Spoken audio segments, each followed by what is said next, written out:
On October 20th, Moldova held an important presidential election, as well as a referendum on constitutional amendments that would define EU membership as one of Moldova's strategic objectives.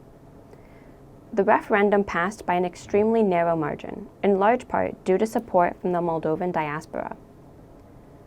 The Moldovan Central Election Commission finished the vote count on October 21st and reported that 50.46% voted in favor of the referendum, while 49.54% voted against it. This is a difference of less than 14,000 votes. In terms of the presidential election, the CEC reported that the current Moldovan President, Maia Sandu, took first place with 42.45%, and that former Moldovan Prosecutor General Alexander Stoyanagla took second with 25.98%.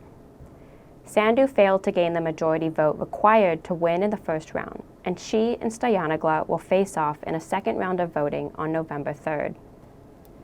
Although the changes to the constitution will further cement Moldova on its path towards the EU, the Kremlin is likely prepared to pursue several lines of efforts in the coming decade to derail Moldova's EU membership path.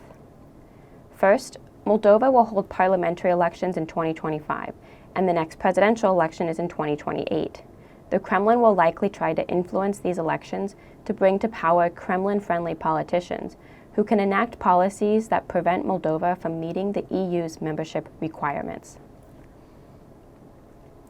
Second, the Kremlin may try to exploit the composition of the politically powerful Constitutional Court in Moldova to invalidate or reverse the recently passed amendments to the Constitution.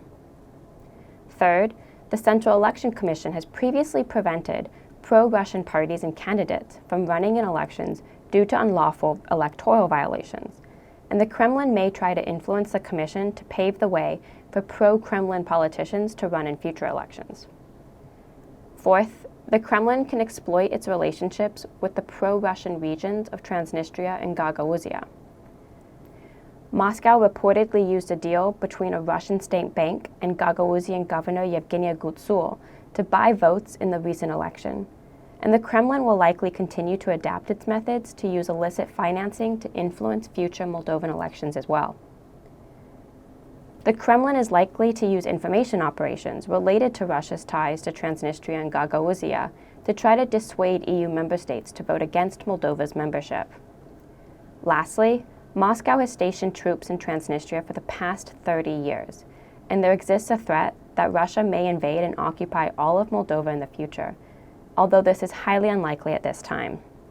A potential Russian occupation of all of Moldova would impact NATO defense planning for its eastern flank, forcing NATO to defend Moldova's 680-kilometer border with NATO member Romania. Western military assistance to both Ukraine and Moldova is vital to these states' abilities to resist Russian aggression and keep Russian forces away from NATO's eastern border. To learn more about Russian attempts to influence Moldova, look to ISW at understandingwar.org.